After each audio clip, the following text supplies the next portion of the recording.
What is the first of the great signs in the hadith? In one hadith, it is that. In one hadith, it is this. Which of these have you seen? How many of them do you know? People don't know anything. What is the purpose of this man called an academic? He confuses people and leads them away from religion. He collects these things and brings them to you and says that he is going to explain them to you through an open session or through a channel you have access to. Their first words are, when did the hadith start to be written? This is the first thing they say.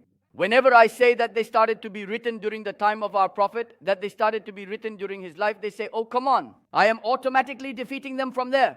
If you also want to defeat them, enter from there. They start from Buhari. Buhari came out of a cave. Was he a mushroom? Who is Buhari's sheikh? Who is his sheikh's sheikh? Buhari had received hadith from thousands of sheikhs. They have thousands, tens of thousands. There are already 110,000 companions. The narrations reach all of them. If one of the companions narrates even one narration in his lifetime, you need him. Because he heard it from the Prophet ﷺ when he was with him and saw him on that journey. He has no source greater than him. He is the one who sees. You have to go all the way there. When you go back 200 years, what 200 to 250? Did Buhari collect these from the branch? Did he collect the hadiths in the garden? All the scholars went to their sheikhs. So did Muslim, so did Abu Dawud. All of them traveled the world. Ahmad ibn Hanbal was centered in Baghdad. But where did Ahmad ibn Hanbal get most of his knowledge? In Yemen. He went to Yemen. Abdul Razak is the great muhaddith who wrote the Musannaf. He is also Bukhari's sheikh. He got it from Abdul Razak. Where is Yemen? He didn't say, let me stay in Baghdad. This place is full of teachers. He traveled to all the ulama and went to wherever the greatest scholar was. He organized them according to their degree of authenticity. He named his books according to that. For example, if he named Sahihul Bukhari as Sahih, it is the most authentic book after the Quran. It is exactly revelation because why? There is not a word of Bukhari there. They are all the words of Rasulullah sallallahu alaihi wasallam. But he wrote in other books. At-Tarihul Kabir has written. That is also Bukhari's. He wrote Al-Adab Al-Mufrad, which is also Bukhari's. He has many more books. Haqif al-Ibad is also by Bukhari. We have many of his books. But he was very meticulous when he said as Sahih. If it is there, it means it is in the Quran.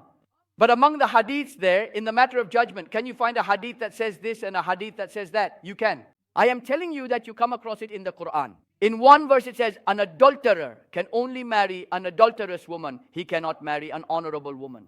In the other verse, the Quran says to marry widows and bachelors to whomever is suitable. Both are in Surah Nur. Let the adulterer marry the adulterer. A man came to me and said, why haven't you married yet? He said, I'm looking for a woman who has committed adultery. I said, why don't you look for someone who is honorable and innocent? He said, it was because I could not get married and I was a very corrupt man. He said, there is a verse that says I can only marry her. I said, where did you hear that? He said, from the meaning on the radio. Why do we tell you that it is haram to read a meaning without tafsir? Why do we say that? Because it is a great danger. It happened to the man. It happened to me.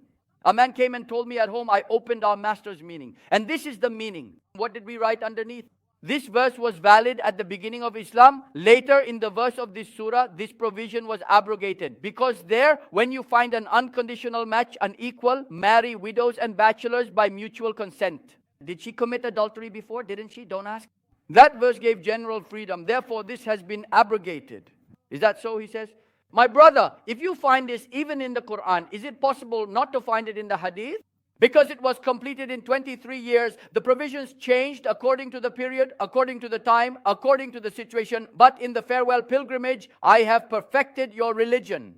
80 odd days before his death, he said, I have completed my blessing. Were the rulings settled after that? Did the revelation stop after our master? It stopped. Was there any possibility of changing the rulings after him? No. But there is some work left for the mujtahids here. Why is there work for them? But there is some work left for the muhaddiths. Just as he collects hadiths and hadiths, he looks which one is before and which one is after.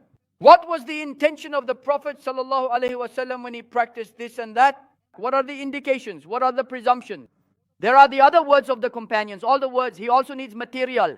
He needs to know all the hadiths so that he can collect the data on that subject so that he can make a decision.